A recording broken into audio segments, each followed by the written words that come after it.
ঘন্টার মধ্যে একটা সেকেন্ডও এই কিতাবের তিলাওয়াত বন্ধ হয় না। দিবানিশি 24 ঘন্টা অনবরত এই কিতাবের তিলাওয়াত হয়। সুবহানাল্লাহ। এই জন্য এই কিতাবের নাম কোরআন, কারণ এটা সর্বাধিক পঠিত। আবার কেউ কেউ বলেছেন কোরআন শব্দটি কর্ণন মূল ধাতু থেকে এসেছে, যার অর্থ হলো মাকরুন, মানে মিলিত, সংযুক্ত। কোরআনুল কারীম এমন ছন্দময় এক কিতাব, আগের আয়াতের সাথে পরের আয়াতের অসাধারণ ছন্দমিল আপনি পাবেন। পৃথিবীতে কোরআন ছাড়া দ্বিতীয় অন্য কোনো কিতাব নাই যে কিতাবের ভেতরে এমন অসাধারণ অভূতপূর্ব ছন্দমিল আছে, আর অন্য কোনো কিতাব নাই। The entire Quran has been presented in poetic form. গোটা কোরআনকে আল্লাহ তাআলা মিনাল বিদায়া ইলা নিহায়া, স্টার্টিং থেকে এন্ডিং পর্যন্ত গোটা কোরআনকে আল্লাহ ছন্দময় করে নাযিল করেছেন। সুবহানাল্লাহ। কোরআনুল কারীম হচ্ছে এমন একটি কিতাব, শুরু থেকে শেষ পর্যন্ত যেখানেই যাবেন, যে অংশ থেকে আপনি তিলাওয়াত করবেন, ছন্দমিল আপনি খুঁজে পাবেন। এইরকম ছন্দমিল দুনিয়ার অন্য কোনো কিতাবের ভেতরে নাই। আপনি যে কোনো সূরা পড়বেন দেখবেন অসাধারণ ছন্দমিল আছে। যেমন কোরআনুল কারীমের সবচাইতে ছোট সূরা, সূরার নাম হলো সূরাতুল কাউসার। এই সূরাটি আমাদের সকলের জানা আছে। আসেন একটু সবাই জবান খুলে সওয়াবের নিয়তে তিলাওয়াত করি, আর দেখে নেই কেমন ছন্দমিল আছে।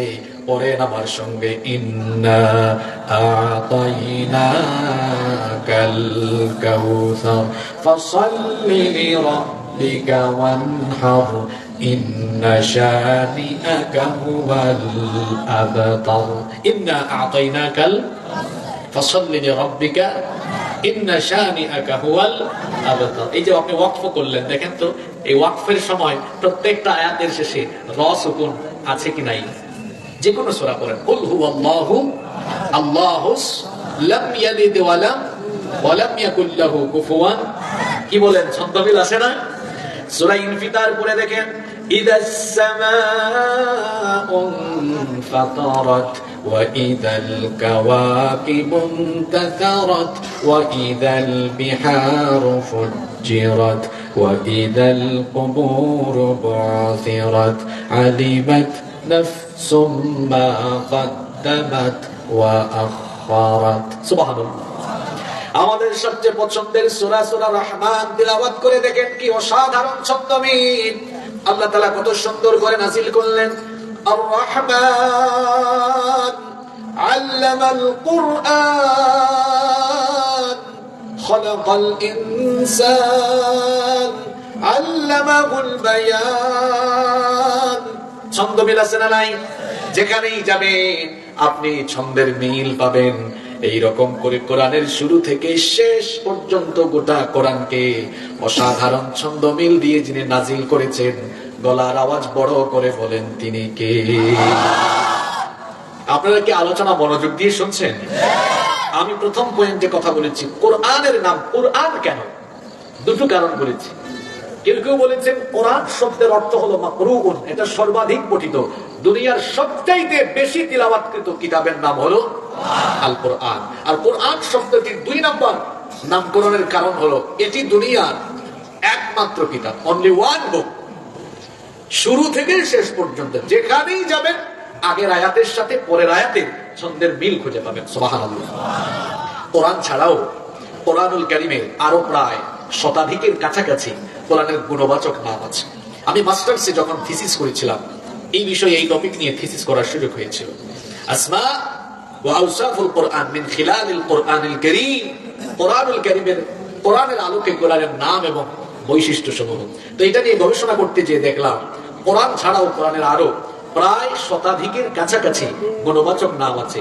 এবং এই নামগুলো বলার জন্য তো আজকের এই টপিক আলোচনা শুরু করি নাই। প্রত্যেকটা নামের সাথে এই নামকরণের তাৎপর্য আছে, আপনার জন্য শিক্ষাও আছে। চলেন আজকে আমরা কোরআনের কিছু আওসাফ জানবো এবং কি সিগনিফিকেন্স আর কি শিক্ষা এতে আমাদের জন্য আছে, সেগুলো আমরা মনোযোগ দিয়ে শুনে বাড়ি যাবো ইনশাআল্লাহ।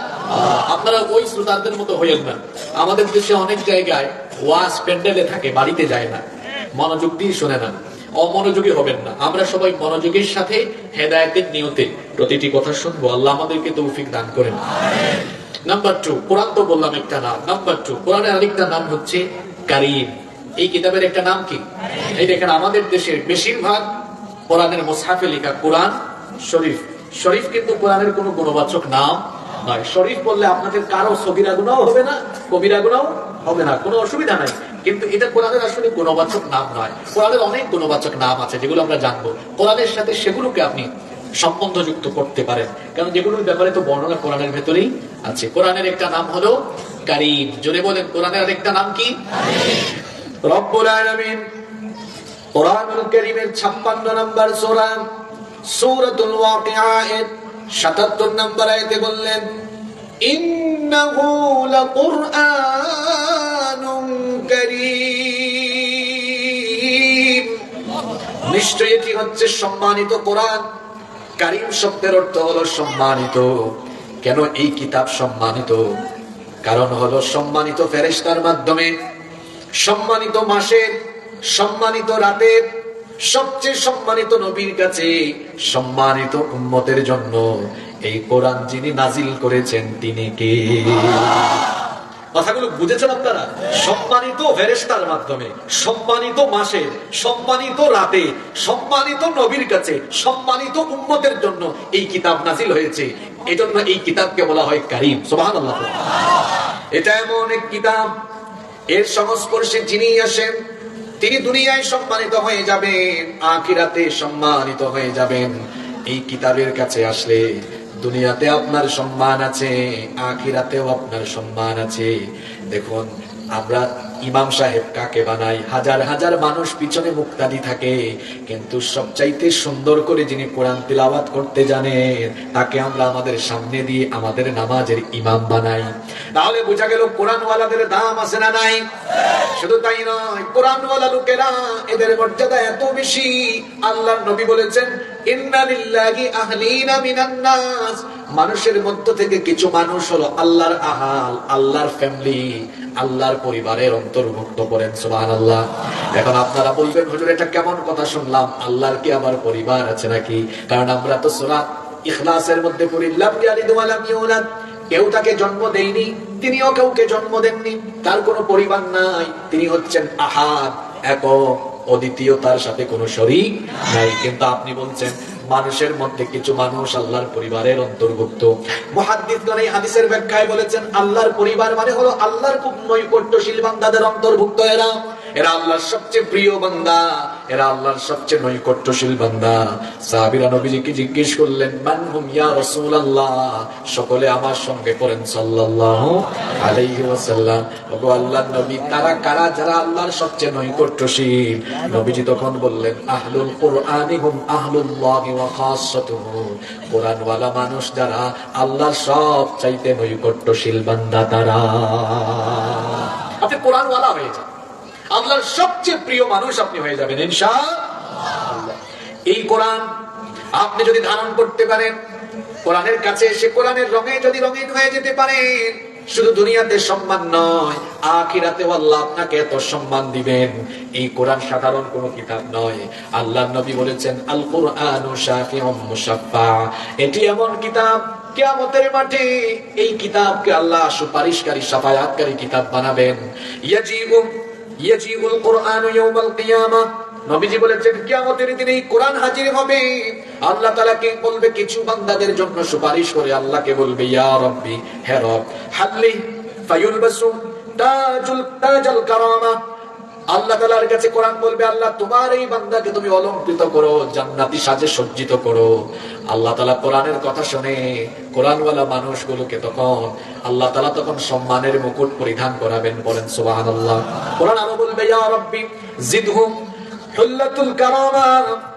কোরআন বলবে, হে আল্লাহ তুমি তাকে আরো সম্মানিত করো। এরপরে কোরআনের সেই সুপারিশ শুনে ফায়ুলবাসু হুল্লাতাল কারামা, ওই ব্যক্তিকে আল্লাহ সম্মানজনক পোশাকে আচ্ছাদিত করবেন। কোরআন বলবে, ইয়া রাব্বি ইরদানহুম, তার উপরে আপনি খুশি হয়ে যান, রাজি হয়ে যান। ফায়ুরদান, আল্লাহ তখন তার উপর রাজি হয়ে যাবেন, খুশি হয়ে যাবেন। এরপরে আল্লাহ ওই ব্যক্তিকে বলবেন, ইকরা ওয়ারকা ওয়া তুজাদু বিকুল্লি আয়াতিন হাসানা। আল্লাহ বলবেন, হে কোরআনওয়ালা বান্দা, তুমি আজকে কোরআন তেলাওয়াত করো, কোরআনের প্রতিটি আয়াত তিলাওয়াতের সাথে সাথে জান্নাতে তোমার মর্যাদা বৃদ্ধি করে দেওয়া হবে। এটা কারীম, এটা সম্মানিত কিতাব। এই কোরআনের কাছে আসতে দুনিয়ায় সম্মান পাবেন, আখিরাতেও সম্মান পাবেন। দুনিয়াতে যারা কোরআনকে অসম্মান করে, কোরআন ওয়ালাদেরকে অসম্মান করে, দাড়ি টুপি জুব্বা পরা কোরআনওয়ালা মানুষ দেখলেই যাদের মৌলবাদী জঙ্গিবাদী গালি দিতে ইচ্ছে করে, কোরআনওয়ালাদেরকে, কোরআনের শিক্ষাকে যারা তুচ্ছ-তাচ্ছিল্য করে, এরা দুনিয়ায় লাঞ্ছিত হবে, আখিরাতেও আল্লাহর শাস্তির সম্মুখীন হবে। এই কোরআনের আরেকটা নাম হচ্ছে মাজিদ। কোরআনের আরেকটা নাম কি? মাজিদ। আল্লাহ তাআলা কোরআনুল কারীমের 50 নম্বর সূরা, সূরা কাফের 1 নম্বর আয়াতে বলেছেন, কাফ ওয়াল কুরআনিল মাজিদ। কোরআনে মাজিদের কসম। আবার আল্লাহ সূরা বুরুজের 21 এবং 22 নম্বর আয়াতে বলেছেন, বাল হুয়া কুরআনুম মাজিদুন ফি লাউহিম মাহফুজ। এটি মহিমান্বিত মর্যাদা সম্পন্ন কিতাব যা লাউহে মাহফুজে সংরক্ষিত। মাজিদ মানে হলো মর্যাদাবান। এটা এমন এক কিতাব, এমন মহিমান্বিত কিতাব, এই কিতাবের কাছে যে আসবে তার মর্যাদা বাড়বে। যে জাতি এই কোরআনের কাছে আসবে ওই জাতির মর্যাদা দুনিয়াতে বাড়িয়ে দিবেন কে? আবু জেহেল কাফির, ওমর রাদিয়াল্লাহু আনহু কাফির ছিলেন, কিন্তু তিনি যখন কোরআনের কাছে আসলেন কাফির রইলেন না। তার মর্যাদা এত বাড়লো, নবীজি বলেছেন, লা নাবিয়্যা ওয়ালা রাসূলা মিন বাদি।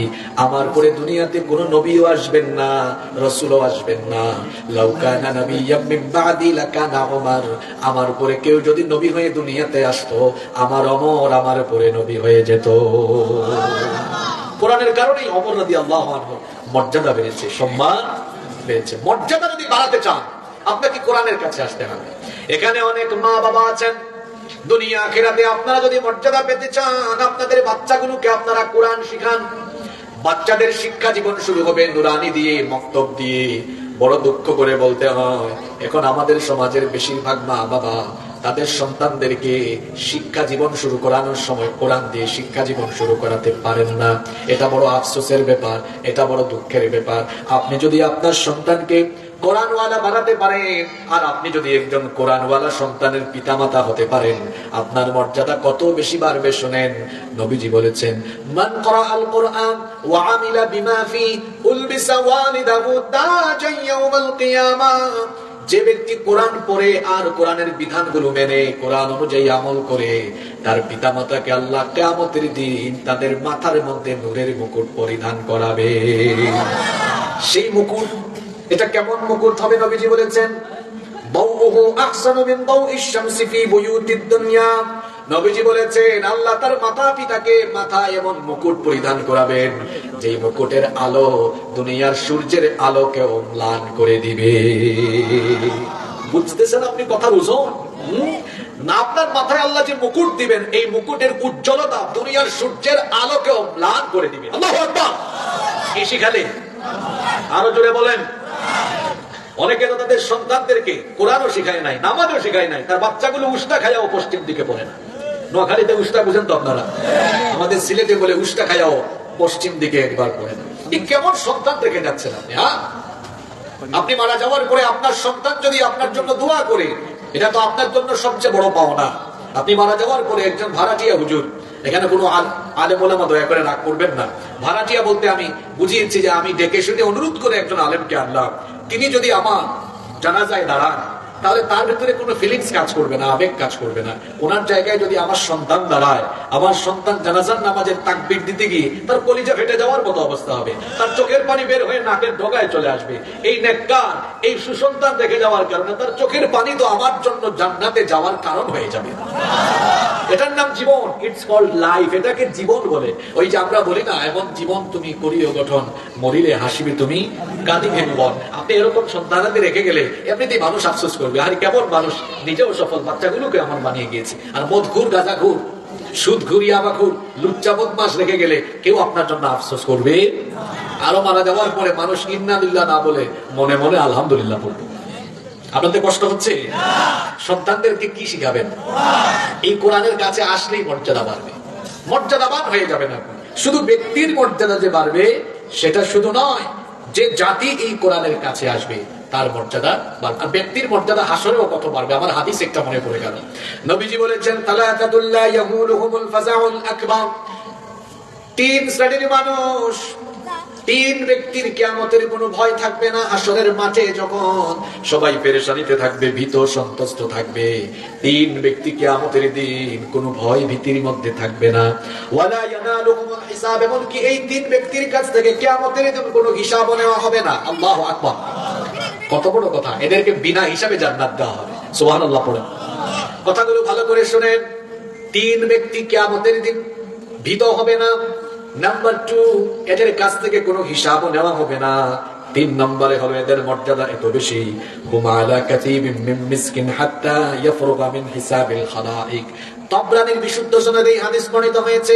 নবীজি বলেছেন, সকল মানুষ যখন হিসাবের চিন্তায় পেরেশান থাকবে, কিছু মানুষ তখন আনন্দে মেশকে আম্বরের সুউচ্চ টিলার মধ্যে অবস্থান করবে। সুবহানাল্লাহ। কথাটা মনোযোগ দিয়ে শুনেন। আল্লাহর নবী বলেছেন, তিন ব্যক্তি কিয়ামতের দিন ভয় পাবে না, এদের কাছ থেকে হিসাব নেওয়া হবে না, এরা মিশকে আম্বরের উঁচু টিলার মধ্যে অবস্থান করবে। জোরে বলেন তো কয় ব্যক্তি? আরো জোরে বলেন কয় ব্যক্তি? 1 নাম্বার হলো নবীজি বলেছেন, রাজুলুন ক্বারাআল কুরআন ইবতিগা ওয়াজহিল্লাহ, ওই ব্যক্তি, যে ব্যক্তি শুধুমাত্র আল্লাহকে সন্তুষ্ট করার জন্য কোরআন পড়েছে, কোরআন ওয়ালা হয়েছে। 2 নম্বর হলো ওয়া আম্মা বিহি কওমা ওয়া হুম রাদুন। আপনারা ইমাম সাহেবকে খুব তুচ্ছ তাচ্ছিল্য করেন, অথচ ইমামদের মর্যাদা কত বেশি।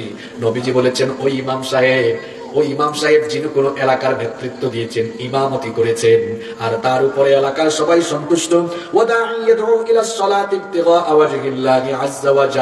আর ওই ইমাম সাহেব আল্লাহকে সন্তুষ্ট করার জন্য মানুষকে নামাজের দিকে আহ্বান করেছেন। 3 নম্বর হলো ওয়া আবদুন আহসানা বাইনাহু ওয়া বাইনা রাব্বিহি ওয়া ফীমা বাইনাহু ওয়া বাইনা মাওয়ালি। ওই কর্মচারী যে আল্লাহর হক আর তার যে মালিক, যার সে কর্মচারী, তার হক অর্থাৎ আল্লাহর হক, বান্দার হক, উভয়ের ব্যাপারে যারা সচেতন, এই তিন ব্যক্তিকে হিসাব না নিয়ে বিনা হিসাবে বিনা বিচারে কিয়ামতের দিন যিনি জান্নাত দিবেন তিনি কে? হাদিসটা বুঝতে পেরেছেন তো?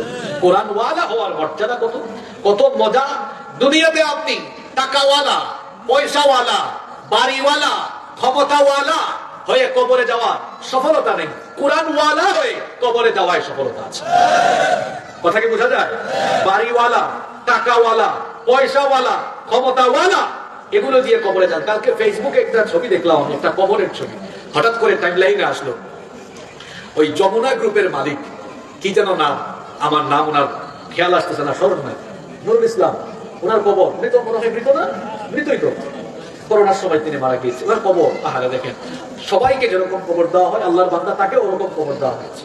তো ভাবলাম, উনার শত শত হাজার হাজার কোটি টাকা এখনো পড়ে আছে ব্যাংকে, হয়তো কত টাকা ছিল মরার সময় উনি জানতেন না, চলে গিয়েছেন দুনিয়ায়। আমরা তো একই ভাবে দুনিয়া থেকে চলে যাব। ওই যে টাকাওয়ালা, পয়সাওয়ালা, ক্ষমতাওয়ালা হয়ে কবরে যাওয়ার মধ্যে সফলতা নাই, কোরআন ওয়ালা হয়ে কবরে যাওয়ার মধ্যে সফলতা আছে। এজন্য কোরআন ওয়ালা হওয়ার দরকার আছে না নেই?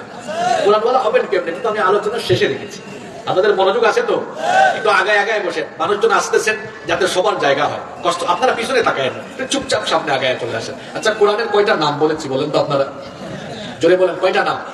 কোরআন, তারপরে বলেছি কারীম, তারপর বলেছি। আপনারা কোরআনের কাছে আসলে আপনাদের যেমন মর্যাদা বাড়বে, যদি কোনো সমাজ, যদি কোনো রাষ্ট্র এই কোরআনের কাছে আসে, ওই সমাজ, ওই রাষ্ট্রের মর্যাদাও বাড়িয়ে দিবেন কে? জাহেলি যুগের সেই অসভ্য সমাজ, এরা দিনের বেলা লুণ্ঠন করত, চুরি করত, ডাকাতি করত, নারীদেরকে ধর্ষণ করত, এরা মদ ঘুরছিল।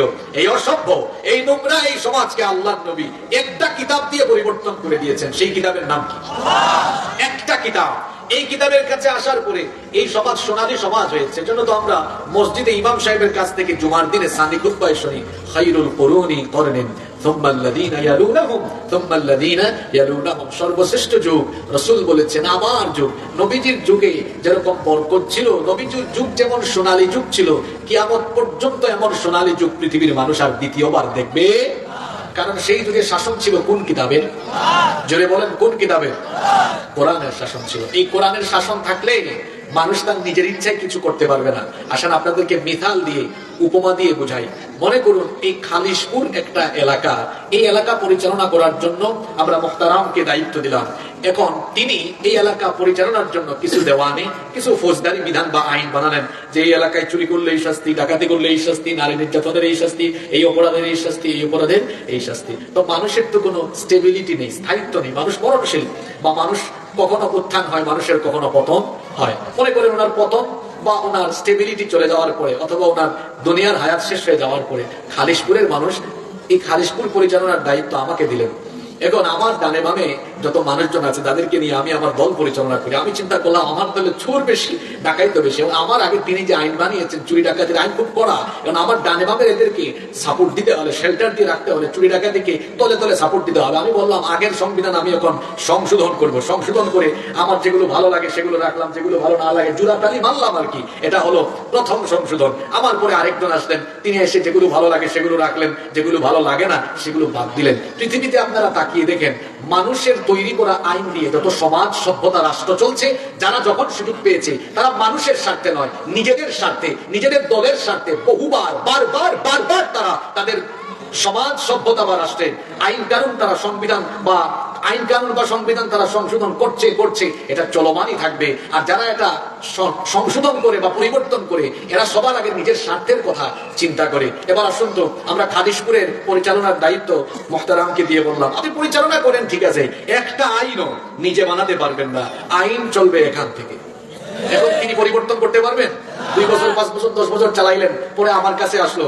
এখন আমার কি বাপ দাদার কোনো ক্ষমতা আছে যে আমি কোরআন থেকে একটা হরকত বা নোক্তা বাদ দিতে পারবো? এভাবে চলতে থাকলো। তাহলে বোঝা গেল কোরআনের শাসন চললে ব্যক্তি পরিবর্তন হয়, নীতির পরিবর্তন হয় না। যার কারণে দেখা যাবে সমাজের মধ্যে চুরি ডাকাতি অশ্লীলতা বেহায়াপনা দুর্নীতি রাহাজানি অত্যাচার অনাচার সব বন্ধ হয়ে যাবে। আর আল্লাহর দেওয়া কিতাব বাদ দিয়ে মানুষের তৈরি করা আইন দিয়ে যদি সমাজ বা সভ্যতা পরিচালিত হয়, যে যখন সুযোগ পাবে তার নিজের স্বার্থে আইন বানাবে, ওটা মানুষের কল্যাণে হবে না। এজন্য শান্তি পেতে চাইলে, মর্যাদা পেতে চাইলে, সমৃদ্ধি পেতে চাইলে কোরআন শুধু তেলাওয়াত করে রমজান মাসে খতম দিলে চলবে না, কোরআনের শাসনও নিশ্চিত করতে হবে।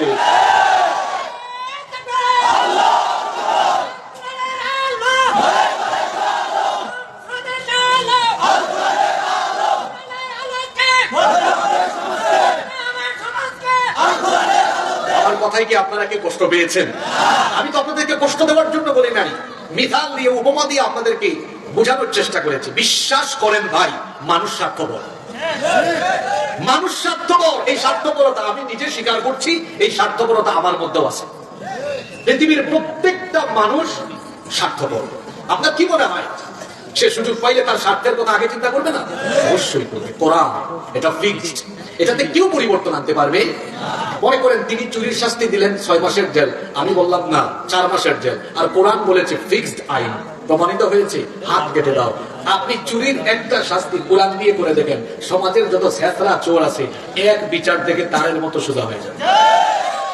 কোরআন এসেছে মানুষের কল্যাণে, মানবতার কল্যাণে। বলেছিলাম আমি, আজকে কোরআনের নাম শোনা যাব না, প্রত্যেকটা নামের সিগনিফিকেন্স আছে। এই যে মাজিদ, মর্যাদা সম্পন্ন কিতাব, এই কোরআনের কাছে আসলে ব্যক্তির মর্যাদা বাড়ে, একটা সমাজ বা রাষ্ট্র মর্যাদা সম্পন্ন একটি রাষ্ট্র হয়ে যায়। আর হয়েছে, তার প্রমাণ আপনি নেন। আমাদের পূর্বপুরুষরা পৃথিবী দাপিয়ে বেরিয়েছে, পৃথিবী তাদের সামনে প্রদানত হয়েছে। কেন?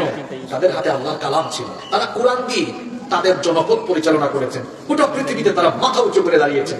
আমরা যখন থেকে কোরআনকে মোল্লা মৌলবীদের কিতাব বানিয়ে মসজিদ মাদ্রাসায় তালা দিয়ে রেখে নিজেরা আইন বানিয়ে সেই আইন দিয়ে পরিচালনা আরম্ভ করেছি, পৃথিবীর ইতিহাস কয়েক যুগ কয়েক শতাব্দী ধরে তালাশ করে দেখেন, নিজেদের আইন দিয়ে আমরা যখনই আরম্ভ করেছি শাসন পরিচালনা, তখনই আমরা গোটা পৃথিবীতে গোলামের জাতে পরিণত হয়েছি।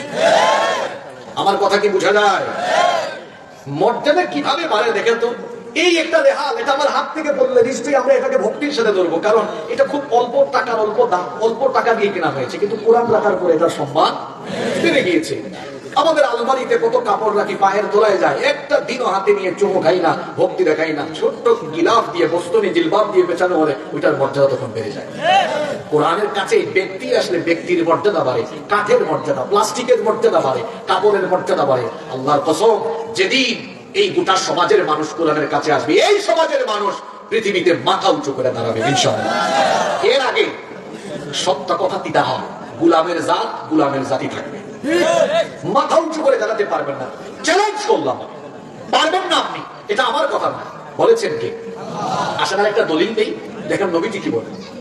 ইন্নাল্লাহা ইয়ারফাউ বিহাদাল কিতাবি আকওয়ামান ওয়া ইয়াদউ বিহি আখারিন। নবীজি বলেছেন, নিশ্চয়ই আল্লাহ এই কিতাবের মাধ্যমে কোন জাতির সম্মান, কোন জাতির মর্যাদা বাড়িয়ে দেন, আবার এই কোরআনের অবমাননার কারণে কোন জাতির আল্লাহ পতন ঘটিয়ে দেন। কোরআনের কাছে আসলে একটা জাতির উত্থান ঘটে। বলবেন হুজুর একটা উদাহরণ দেন তো, কোন জাতির উত্থান ঘটেছে? মধ্য যুগে সবচাইতে বর্বর এবং অসভ্য সেই সমাজ কোরআনের কাছে এসে এমন একটি সমাজে দাঁড়ালো। আপনি তো কোনোদিন নবীজির সিরাতও পড়েন না, নবীজির সিরাত পড়ে দেখেন। নবীজির সিরাত পড়লেই আপনি দেখবেন নবীজির সিরাত অধ্যয়ন করলে দেখবেন হুদাইবিয়ার সন্ধির পরে বিভিন্ন দিক দিগন্ত থেকে প্রতিনিধি দল এসে আল্লাহর নবীর কাছে দলে দলে ইসলাম গ্রহণ করেছে। সুবহানাল্লাহ। নবীজির পরে খোলাফায়ে রাশিদারা বলে, বিশেষ করে ওমর রাদিয়াল্লাহু আনহুর জামানায় ইসলামী রাষ্ট্রের সীমানা এত বিস্তৃত হলো, তিনি জীবদ্দশায় অর্ধ দুনিয়াকে শাসন করেছেন। আল্লাহু আকবার। কোন কিতাব দিয়ে করেছেন? জোরে বলেন, কোন কিতাব দিয়ে? তো এই হাদিসের তো প্রমাণ আছে, ইন্নাল্লাহা ইয়ারফাউ বিহাদাল কিতাবি আকওয়ামান। আল্লাহ এই কিতাব দিয়ে কোন জাতির উত্থান ঘটান, বাস্তব প্রমাণ দেখালাম। আর কোরআন থেকে দূরে সরে গেলে কোন জাতির পতন ঘটে, তার বাস্তব নমুনা হলো উসমানীয় খেলাফতের পতনের পরে তামাম দুনিয়ার মুসলমানরা যখন বিচ্ছিন্ন রাষ্ট্রে বিভক্ত হয়ে খেলাফতের পতাকা তল থেকে বাদ দিয়ে জামাতবদ্ধ ঐক্যবদ্ধ না থেকে যখন আলাদা হয়েছে, তাকিয়ে দেখেন আপনি গোটা পৃথিবীতে মুসলমানরা গোলামের জাতে পরিণত হয়ে ফিলিস্তিনে চেচনিয়া বসনিয়া কাশ্মীরে মার খাচ্ছে। আরে আমাদের বাবরি মসজিদ তারা কেড়ে নিয়ে রাম মন্দির নির্মাণ করেছে। এর কারণ হলো আমরা সবাই এক থাকতে পারি না। আর কি করে বুঝালে আপনাকে আমি বোঝাতে পারবো? এই কিতাবের নাম হলো মাজিদ। আবার এই কিতাবের আরেকটা নাম হলো হাকিম। এই কিতাবের আরেকটা নাম কি? সূরা ইয়াসিন পড়ে দেখেন, সেখানে আল্লাহ বলেছেন, ইয়াসিন ওয়াল কুরআনিল হাকিম। বিজ্ঞানময় কোরআনের কসম। সুবহানাল্লাহ। আপনারা সুবহানাল্লাহ পড়বেন না? কোরআন ঝাড়ফুকের কিতাব নয়, এটা তাবিজের কিতাব নয়। আল্লাহ বলছেন এটা বিজ্ঞানময় কিতাব। সুবহানাল্লাহ।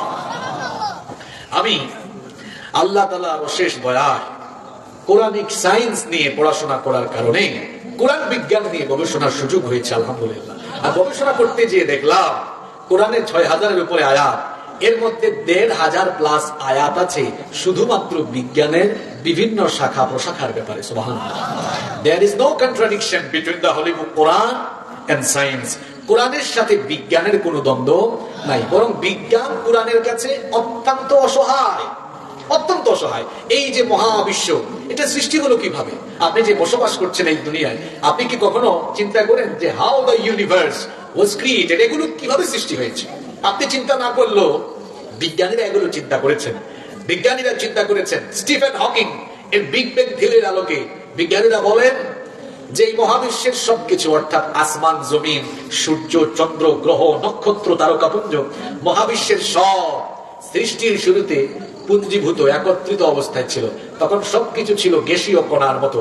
এরপরে মহাশূন্যে এক মহাবিস্ফোরণ হয়েছে, তারপরে সব আলাদা আলাদা হয়েছে, আলাদা আলাদা হয়ে সবকিছু আলাদা আলাদা অস্তিত্ব লাভ করেছে। যে মহাবিস্ফোরণের কারণে এই ঘটনা ঘটে, মহাবিশ্বের উৎপত্তি হয়েছে, আধুনিক বিজ্ঞান তার নাম দিয়েছে বিগ ব্যাং থিওরি। কি ছাত্ররা কথা বলো না কেন? Big bang theory. আরে বিজ্ঞানের কত বড়াই যে মহাবিশ্ব সৃষ্টির উৎস আমরা বের করে ফেলেছি। ঠিক আছে, বের করেছে, কিন্তু এটাও তো কোরআনে আছে। এটা কপাল পোড়া অনেক মুসলমানরা জানে না, জানবে কেমনে?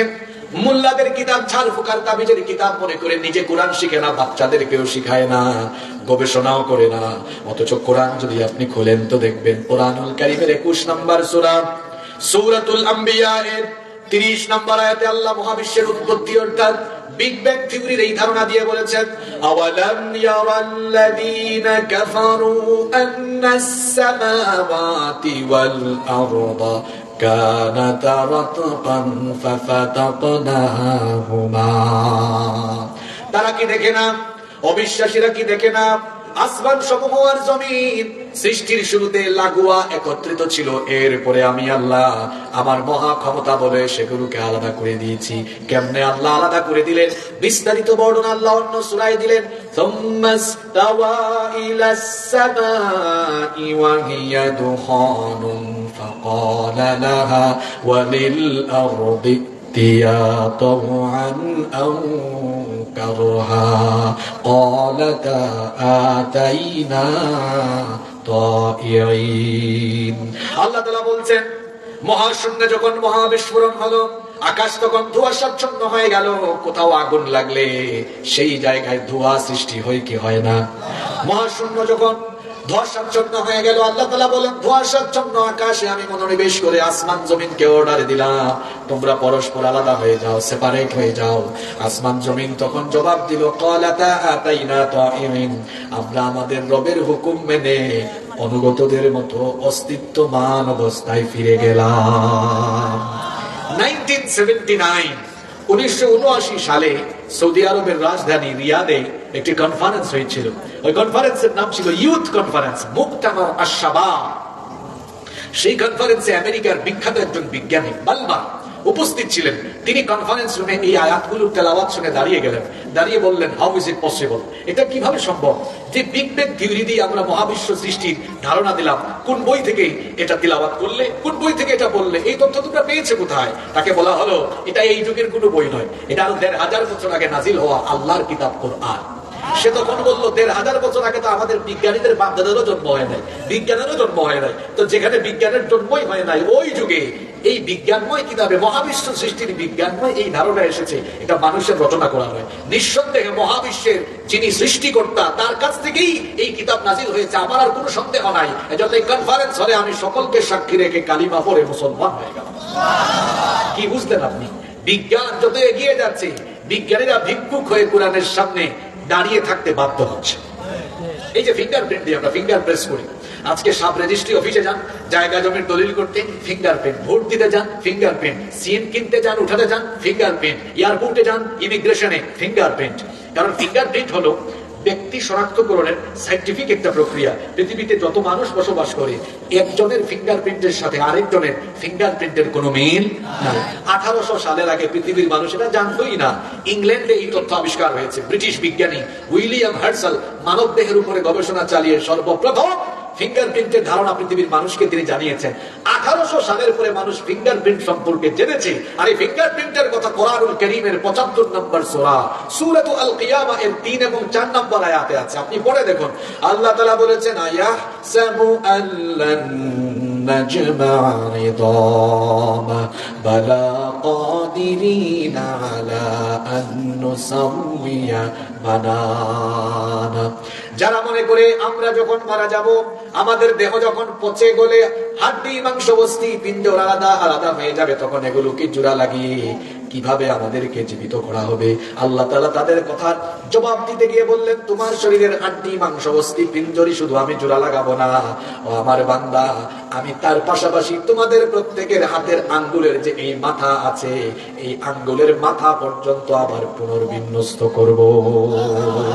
কোরআন আগে না বিজ্ঞান আগে? কথা বলেন, কোরআন আগে না বিজ্ঞান আগে?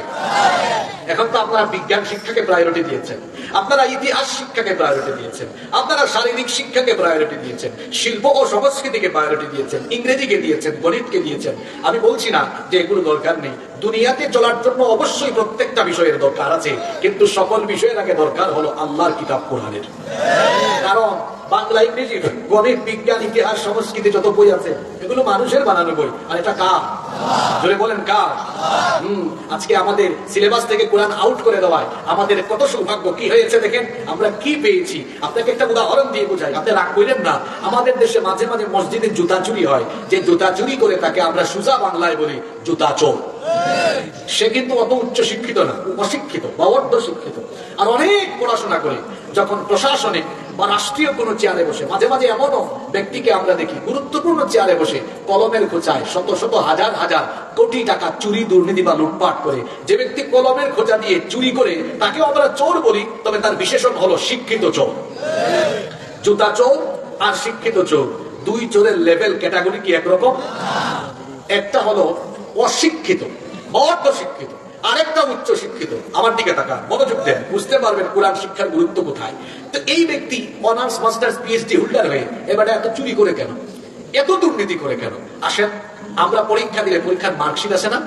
আপনি তার ছাত্র জীবনের মার্কশিট নিয়ে দেখেন, তার মার্কশিটে আপনি পাবেন ইংরেজি, গণিত, বিজ্ঞান, ইতিহাস, সংস্কৃতি, পৌরনীতি, অর্থনীতি, হ্যাঁ, শিল্প সংস্কৃতি সব পড়েছে, কিন্তু এই বেটা এই মার্কশিটের ভিতরে কোরআনও পাবেন না, হাদিসও পাবেন না, ইসলামী কোনো বইও পাবেন না। আমি বোঝাতে চাচ্ছি, যে জাতির শিক্ষা কারিকুলামে কোরআন, হাদিস আর ইসলামী সাবজেক্ট বাদ দিয়ে সকল সাবজেক্টই থাকে, এরকম শিক্ষা কারিকুলাম বেশিরভাগ ক্ষেত্রে ওই জাতির ছেলে মেয়েদেরকে সর্বশেষে শিক্ষিত, চোর, ডাকাত, দুর্নীতিবাজ, লুচ্চা, বদমাশ বানাতে পারে। যার সিলেবাসে কোরআন, হাদিস, ইসলামী বই থাকবে, বাদ বাকি সবকিছু থাকবে, আমার কোনো অসুবিধা নাই। ওই জাতির শিক্ষা কারিকুলামের এই সুন্দর ব্যবস্থাপনা থেকে যেমন করে সুশিক্ষিত মানুষ হবে, তেমনি চরিত্রবান, আল্লাহওয়ালা, সুনাগরিক, দেশপ্রেমিক মানুষও পাওয়া যাবে। আজ কি করেছি আমরা? শরীফা ঢুকিয়ে দিয়েছি, ইবলিস রিটায়ারে চলে গেছে। কি শয়তানি, কি বদমাইশি। আচ্ছা বলেন তো, পুরুষ কি কখনো নারী হতে পারে? রাকিব কি কখনো রাকিবা হতে পারবে? মুন্না কি কখনো মুন্নি হতে পারবে? মনে মনে পারবে, কিন্তু তার শরীরের যন্ত্রাংশ পাল্টাতে পারবে না। পাল্টাতে পারবে? কি শয়তানি শুরু হয়েছে। পুরুষ নারী হয়ে যদি নারীর সমাজে ঢুকে, তো নারীদের তো কোনো প্রাইভেসি থাকবে না। এক শেয়াল মুরগির খামারের পাশে গিয়ে মুরগিদেরকে বলছে, দেখো আমি শেয়াল দেখতে, কিন্তু মনে মনে আমি মুরগি। মুরগির মনে যদি দয়ামায়া হয়, আর মুরগি যদি শেয়ালকে তাদের সাথে থাকতে দেয়, সকালবেলা কি একটা মুরগি থাকবে? শেয়াল সব মুরগি খায় শেষ করে ফেলবে। শেয়াল মনে মনে মুরগি হয়ে মুরগির সমাজে ঢুকলে মুরগির যে পরিণতি হবে, পুরুষ মনে মনে নারী হয়ে নারীর সমাজে ঢুকলে নারীর পরিণতিও তাই হবে। মানবতা বিপর্যস্ত হয়ে যাবে। ফাহিম অন্তরার প্রেমের কিচ্ছা আমরা তুলে দিয়েছি। আমরা দিয়েছি নিরাপদ স্পর্শের নামে অশ্লীলতা, বেহায়াপনা। শুধু তাই নয়, আমাদের ক্লাস 9 এর বইয়ে, ইতিহাস, সামাজিক বিজ্ঞান বইয়ে ফিলিস্তিনের নামটা মানচিত্রে নাই, আছে ইসরায়েলের নাম। আর এটা যারা এই বই যারা রচনা সম্পাদনা করেছে, আমি বলেছি এরা নাবালেক, এরা বালেক হয় না। কেন বলেছি এই কথা? এটা ম্যাপ, মানচিত্রে মধ্যপ্রাচ্যের কিছু দেশ, এখানে লিবিয়া, তারপরে সিরিয়া, লেবানন, জর্ডান, সিরিয়া, মিশর, একদিকে এনে জোড়া লাগাইছে গাম্বিয়াকে। আপনারা সুশিক্ষিত মানুষ, আপনারা জানেন গাম্বিয়া হলো আফ্রিকার দেশ। তো আফ্রিকার দেশ এসে এই মধ্যপ্রাচ্যের দেশের সাথে জোড়া লাগছে কেন? এই জন্য আমি বলেছি এটা রচয়িতা আর সম্পাদক এরা নাবালেক। আর যদি তারা দাবি করে না হুজুর আমরা বালেক, তো আমি বলবো বালেক হইলে মানচিত্র আঁকার সময় আপনাদের ব্রেইন ঠিক ছিল না, মনে হয় কয়েক বোতল খাইয়া মানচিত্র লেগছে। বলে এটা এমনি হইলো কেন? হ্যাঁ, আর কি দাজ্জালীয় কাজ। দাজ্জালের অনুসারী হবে, এখানে ওলামা মাশায়েখ বসে আছেন, হাদিসে এসেছে, নবীজি বলেছেন দাজ্জালের অধিকাংশ অনুসারীরা হবে ইহুদি। তো দাজ্জালের অনুসারী ইহুদিরা আজ ফিলিস্তিনিদেরকে বাস্তুচ্যুত করছে। আমি ভাবছিলাম আমার দেশে দাজ্জালের কোনো সন্তান নাই, দাজ্জালের কোনো অনুসারী নাই, কিন্তু হায় হায় হায়, ক্লাস 9 এর এই মানচিত্র, বইয়ের এই মানচিত্র দেখে আমি বুঝলাম আমার দেশেও দাজ্জাল এর রুহানি সন্তানরা, আমার দেশের পাঠ্যপুস্তক থেকে দাজ্জালের রুহানি সন্তানরা ফিলিস্তিনের নাম কেটে দিয়ে ইসরায়েলের নাম দিয়ে তারা যে দাজ্জালের রুহানি টাটকা সন্তান তার প্রমাণ দিয়েছে। মাননীয় প্রধানমন্ত্রী পশ্চিমাদের রক্তচক্ষু উপেক্ষা করে ফিলিস্তিনের পক্ষে বক্তব্য দিয়েছেন। প্রধানমন্ত্রী ফিলিস্তিনের পক্ষে, এদেশের জনগণ ফিলিস্তিনের পক্ষে।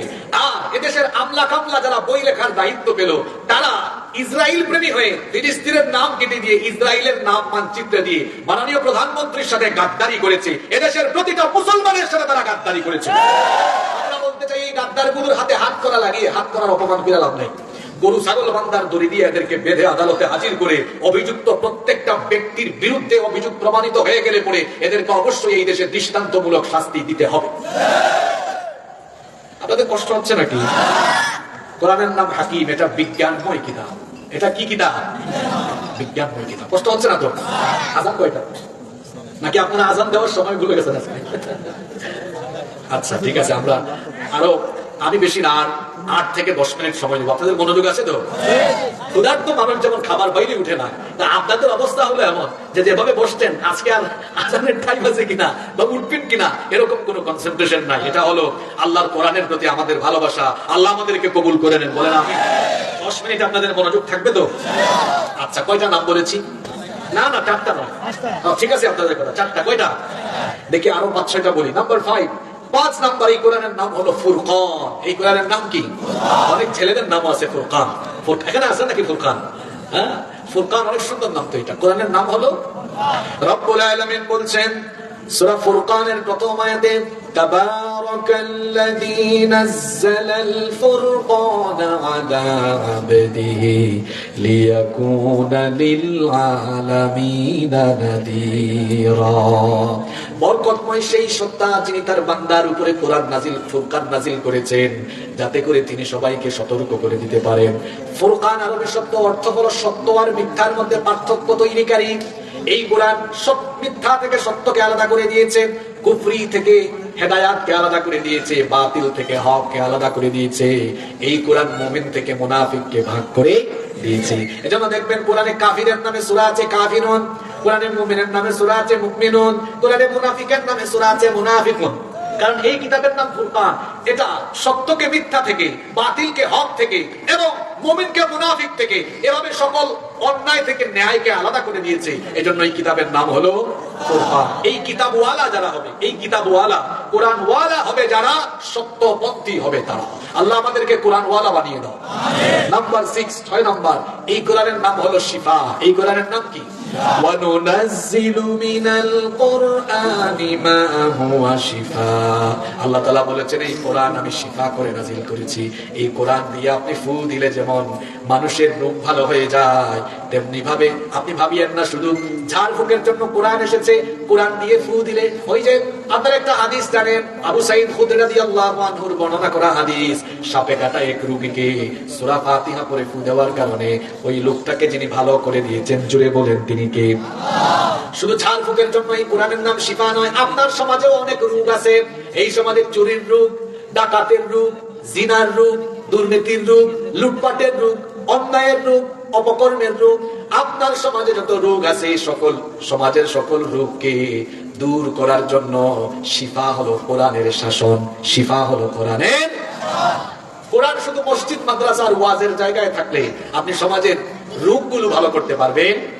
আপনাকে একটা উদাহরণ দিই। এই যে অশিক্ষা কুশিক্ষা দিয়ে আমাদের বাচ্চাদের বইগুলো পড়া, আমরা এখন আবেদন করছি, অনুরোধ করছি, এগুলো করেন ওগুলো করেন। তো কোরআন যদি অনুরোধের জায়গায় না থেকে, এটা যদি আদেশের জায়গায় থাকতো, তো আর অনুরোধ করা লাগতো না। ওই জায়গা, ওই যে এখানে কিছু আগে একজন ভাই বলছে না, আল কোরআনের আলো, সংসদে আলো, ওই কোরআনওয়ালা মানুষ ওখানে থাকলে বলতো, মাননীয় স্পিকার, এগুলো 90% মুসলমানের দেশে মানুষের ইমানের সাথে যায় না, এগুলো বাতিল করা হোক। স্পিকার বলতেন সবাই একমত আছেন কিনা, তখন হা জয়যুক্ত হয়ে যেত। তখন দেখা যেত 1 মিনিটেই অশিক্ষা কুশিক্ষা বাতিল হয়ে ডাস্টবিনে চলে যেত। কোরআন এসেছে ড্রাইভিং সিটে থাকার জন্য, প্যাসেঞ্জারের সিটে থাকার জন্য কোরআন আসে নাই। আপনি রাসূলুল্লাহ ইসলামকে বদলে ফেলেছেন। আল্লাহর রাসূল এই কোরআন মসজিদে নববীতে রেখেছেন, নামাজেও কোরআন তিলাওয়াত করেছেন। পাশাপাশি তিনি এই কোরআন দিয়ে সমাজ রাষ্ট্রকে শাসন করে পরিচালনা করে দেখিয়েছেন কোরআনের শাসন কত সুন্দর হতে পারে। আমি কি ভুল বলেছি? আপনি কি আমার কথা রাগ করলেন, বেজার হলেন? এটাই হলো আসল কথা। এই কোরআন ড্রাইভিং সিটে থাকবে। এই ড্রাইভিং সিটে যতদিন না কোরআনকে মুসলমানরা বসাতে পারবে, ওই যে বললাম গোলামের জাত, গোলামের জাতি থাকবে। সত্য কথা বলছিলাম না, শুনতে একটু তিতা তিতা লাগে, কিন্তু এটাই বাস্তবতা। নাম্বার 7, 7 নাম্বার, কোরআনের নাম হলো যিকর। কোরআনের নাম হলো যিকর। পর্যন্ত কিন্তু আমার তো মন চাইতেছে আরো বলি, কিন্তু আমার শরীর ভুলাইতেছে না, নইলে বলতাম। কারণ দেখেন, আমার একটা অভ্যাস হলো, আমি যখন শুরু করি শুরু থেকেই কথা বলা আরম্ভ করি। আপনাদেরকে আমি সম্মান জানাচ্ছি, আলহামদুলিল্লাহ। আমি চেষ্টা করছি যতক্ষণ করা যায়, অসুবিধা নাই, আপনারা রাগ করেন না। আসলে আজকে আমি জুমাও আমার যে মসজিদে খুতবা দিতে পারি, উখিয়া থেকে। চিন্তা করছেন উখিয়া কোথায়? এখানে, হ্যাঁ, উখিয়া থেকে আপনাদের এখানে আসতে। আমি আসার পরে এখানে যে ঘরে ছিলাম, ভাইদেরকে বললাম ভাই একটা বিছনা দেন। বলে হুজুর খাবেন কিনা? বললাম আসল খাওয়া ঘুম, কয়েক কেজি ঘুম দেন। আধা ঘন্টা শুয়েছি, আলহামদুলিল্লাহ শরীরটা একটু ভালো লাগছে বলে। এটা আল্লাহর রহমত ছাড়া কথা বলা সম্ভব। দীর্ঘ জার্নি হয়েছে। আপনাদের এই সাবেককে আমি সম্মান জানাই। আমি চেষ্টা করছি সর্বোচ্চ। আপনারাও দোয়া করেন, আল্লাহ যেন তৌফিক দেন, বলেন আমিন। 7 নম্বর, কোরআনের নাম জিকির। কোরআনের নাম কি?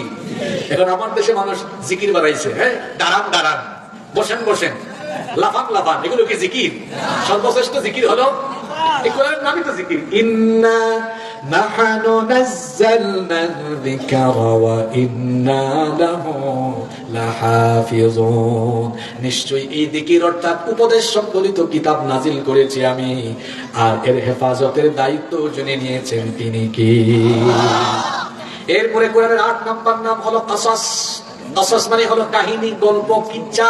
আল্লাহ তাআলা সূরা কাসাসের মধ্যে বলেছেন নাহানু, আল্লাহ সূরা ইউসুফের 3 নম্বর আয়াতে বলেছেন নাহানু নাকুসু আলাইকা আহসানাল কাসাসি বিমা আওহাইনা ইলাইকা হাদাল কুরআন ওয়া ইন কুনতা মিন ক্বাবলিহি লামিনাল গাফিলিন।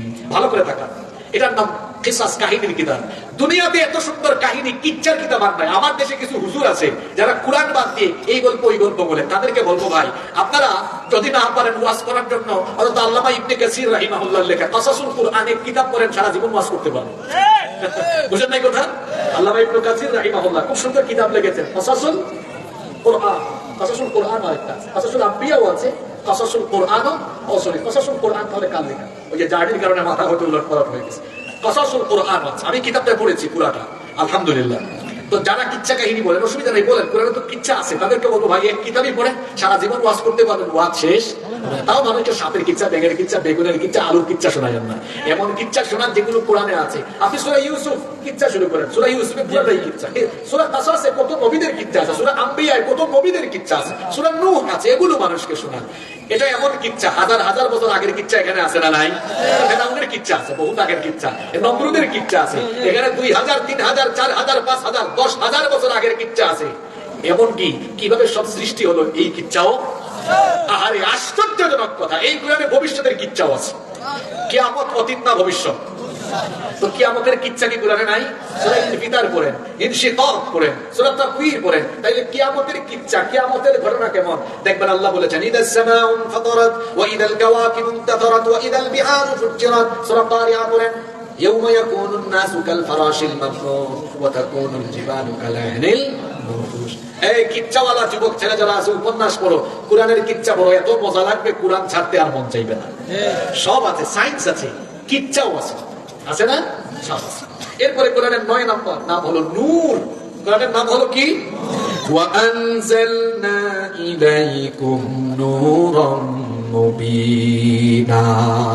সূরা নিসা 174 নম্বর আয়াত। আল্লাহ বলেছেন আর আমি তোমাদের জন্য স্পষ্ট নূর। এই কোরআন তো নূর, এটা মানুষকে আলোকিত করে দেয়। কোরআনের কাছে যারা আসবে এরা আলোকিত মানুষ হয়ে যাবে। সুবহানাল্লাহ। কোরআনের 10, আজকে 10টাই বলি। 10 নম্বর নাম হলো, এটা হলো হুদা, মানে হেদায়েতের কিতাব। আপনি কোরআনের শুরুতেই পেয়ে যাবেন দারিকাল কিতাবুল লা রাইবা ফীহি হুদাল লিল মুত্তাকিন। এই কিতাবের ভেতরে কোনো সন্দেহ নাই, এটা মুত্তাকিদের জন্য হেদায়েত। এই কোরআন এসেছে ঝাড় ফুকের জন্য নয়, কোরআন এসেছে হেদায়েতের জন্য। আর কোরআন হলো জীবিতদের হেদায়েত দেওয়ার জন্য। শুনেন, কোথায় আছে শেষ ভালো যার, সব ভালো। শেষের কথাটা খুব গুরুত্বপূর্ণ। কোরআন হেদায়েতের কিতাব হিসেবে এসেছে, কিন্তু আমরা কি করেছি জানেন? এটা বড় আফসোস লাগে। আমরা জীবিত মানুষরা হেদায়েতের জন্য কোরআনকে গ্রহণ না করে আমরা এটাকে মুর্দা, মরা মানুষ, মৃত মানুষের কিতাব বানিয়েছি। কোন মানুষ যখন মারা যায় তখন আমরা তার জন্য কোরআনের 1 খতম, 2 খতম, 100 খতম, 1000 খতম দেই। তারপরে হুজুরদেরকে বলি হুজুর সওয়াব বকশায় দেন, ইসাল করে দেন। ইসালে সওয়াব বলে না, সওয়াবটা পৌঁছায় দেন। এখন যার জন্য খতম দেওয়া হলো, এমনও হতে পারে জীবন দশায় ওই ব্যক্তি শুদ্ধ করে কোরআনও শিখে নাই। হতে পারে সে ব্যক্তি এমন যতদিন জীবিত ছিল কোরআনের কাছেও আসে নাই, কোরআনের মাহফিলেও আসে নাই। যতদিন জীবিত ছিল সুযোগ পেলে কোরআনের মাহফিল বন্ধ করেছে। যতদিন জীবিত ছিল কোরআনওয়ালাদেরকে মিথ্যা মামলা দিয়ে ফাঁসিতে ঝুলিয়ে দিয়েছে। যতদিন জীবিত ছিল কোরআনের আন্দোলনের সাথে বিরোধিতা করেছে, কোরআনের শাসনের বিরুদ্ধে আচরণ করেছে। যে ব্যক্তির গোটা জীবন কোরআনের বিরুদ্ধে গেল, ওই কোরআন বিরোধী লোক মারা যাওয়ার পরে কাবা শরীফের ইমামরাও যদি কিয়ামত পর্যন্ত তার জন্য কোরআনের খতম দেয়, কোরআন বিরোধী এই লোকটার জন্য কোরআনের কোনো খতম কোনো উপকারে আসবে না। ঠিক তো কইলেন, কথাগুলো বুঝে যান। কোরআন এসেছে আপনার মতো জীবিত মানুষকে হেদায়াত দেওয়ার জন্য। এই কোরআনের হেদায়াত মানলে কি হবে? ওই যে বললাম শেষ ভালো যার, সব ভালো। আয়াতটা খেয়াল করুন। কোরআনকে হেদায়াতের কিতাব হিসেবে গ্রহণ করে আপনার ব্যক্তি জীবন, পরিবার, সমাজ, রাষ্ট্র সব জায়গায় যদি কোরআনকে মেনে নেন, গ্রহণ করেন, তাহলে আপনার বেনিফিট কি হবে? আল্লাহ কি বললেন শুনেন, ফাতিম্মা ইয়াতিয়ান্নাকুম মিন্নি হুদান ফামান তাবিআ হুদায়া ফালা খাউফুন আলাইহিম ওয়ালা হুম ইয়াহজানুন। এই কোরআনের হেদায়াত যারা গ্রহণ করবে, দুনিয়ায় টেনশন নাই, আখিরাতেও চিন্তা নাই। দুনিয়ায় সম্মান, আখিরাতে আছে নাজাত। সুবহানাল্লাহ বলেন। আজকের আলোচনা থেকে আমরা এই সিদ্ধান্ত নিয়ে বাড়ি যাবো। একদিনে তো গোটা কোরআনের তাফসীর করে শেষ করা যাবে না। সিদ্ধান্ত নিব যতদিন বেঁচে থাকবো কোরআনকে আমার জীবনের হেদায়েতের কিতাব বানিয়ে কোরআন ওয়ালা হয়ে, টাকাওয়ালা পয়সাওয়ালা ক্ষমতাওয়ালা নয়, কোরআন ওয়ালা হয়ে দুনিয়া থেকে বিদায় নিব। তাহলে দুনিয়ায়ও আমার সম্মান থাকবে, আখিরাতেও আমাকে নাজাত যিনি দিবেন, জোরে বলেন তিনি কে? আল্লাহ সবাইকে বুঝার তৌফিক দেন, সবাইকে কোরআন ওয়ালা হওয়ার জন্য আল্লাহ তাআলা তৌফিক দান করেন। আমরা সবাই বলি আমিন। হাদা মা ইনদি ওয়াল ইলমু ইনদাল্লাহ আলাইহি তাওয়াক্কালতু ওয়া ইলাইহি উনীব। ওয়াসসালামু আলাইকুম ওয়া রাহমাতুল্লাহি ওয়া বারাকাতুহু। আলহামদুলিল্লাহ।